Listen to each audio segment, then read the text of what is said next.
After an 11-and-a-half-hour flight from San Francisco, we arrived at Haneda Airport in Tokyo. The excitement was definitely there, but after crossing the Pacific, navigating the airport, and making our way into the city, we were more than ready for a good night's sleep. One thing I had to laugh about when we arrived was the toilets. I lived in Japan about 30 years ago, and back then, finding a Western-style toilet wasn't always guaranteed. Let's just say things have changed a little since then. Today, Japan has some of the most advanced toilets anywhere in the world. Heated seats, built-in bidets, buttons for just about everything imaginable. Somehow they've managed to turn a toilet into a piece of technology. After a restful first night and a wonderful dinner at our hotel, we woke up ready to begin our first full day in Tokyo. One of the things we loved most about our stay was breakfast each morning. Everything was fresh, beautifully prepared, and the perfect way to start the day. Shortly after our breakfast, our wonderful guide Hitomi arrived at the hotel and our Tokyo adventure officially began. One of the first things she did was show us how to use Tokyo's subway system. At first glance, it looks a little intimidating, but with a little help, it quickly started to make sense. And honestly, learning how to use the trains gave us confidence for the rest of our trip. Our first stop was the famous Tsukiji fish market. Not sure if I pronounced that correctly. The market is full of energy with narrow walkways, seafood vendors, and food stalls around every corner. Of course, one thing we had to do, eat. We enjoyed some incredibly fresh sushi for lunch, and it may have spoiled us for sushi back home forever.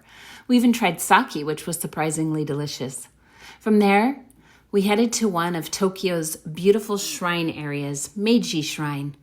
This ended up being one of my favorite stops of the day. The shrine sits within a beautiful forested area, and despite being right in the middle of Tokyo, it feels peaceful and almost removed from the city around it. The massive wooden torii gates, the quiet walking paths, and the history all combine to create a truly special place. After a little bit of dessert, we made our way over to Shibuya. All the window displays on the way were very entertaining. If you've ever seen photos of Tokyo's famous crossing, this is where those photos were taken.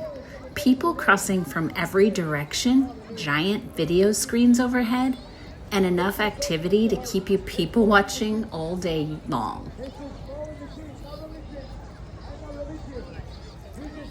Shibuya Crossing is one of those places that somehow feels even bigger in person than it does in pictures.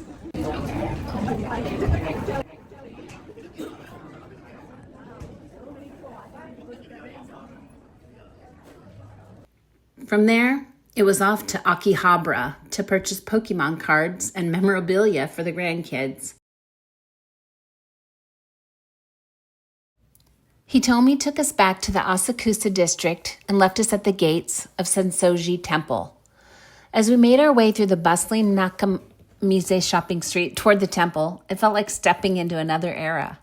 Along the way, we discovered a beautiful Japanese garden tucked away near the temple grounds. Peaceful pathways wound around a pond filled with colorful koi, lazily gliding through the water. Watching them swim beneath the reflections of the surrounding trees and traditional architecture felt worlds away from the crowds and energy of the city. It was one of those unexpected moments that made us slow down, take it all in, and simply appreciate where we were. And then there was Senso-ji itself, simply stunning. The vibrant colors, intricate details, towering pagoda, and the iconic coming-around gate make it easy to understand why this is one of Tokyo's most visited landmarks. As daylight began to fade, the temple grounds seemed to take on an even more magical atmosphere. It was a perfect ending to an incredible day with our guide. For dinner, we found a wonderful little shabu-shabu restaurant less than a block from our hotel that Hitomi had recommended. If you've never had shabu-shabu, thin slices of meat and vegetables are cooked right at your table in a simmering broth, and every bite seems better than the last. After a full day of exploring Tokyo, it was exactly what we needed. To finish off the evening, we headed up to the rooftop bar at our hotel. As the sun set and the city lights began to glow, we took in the incredible views across Tokyo, looking out over the city from above. It was hard to believe everything we'd experienced in just one day. Moments like that are hard to capture on camera. Not because they're not beautiful, but because they're about more than what you see. They're about being somewhere new, experiencing a different culture, and realizing that after dreaming about a trip for years, you're finally there. For us, it was the perfect first full day in Tokyo. And the best part, we were just getting started.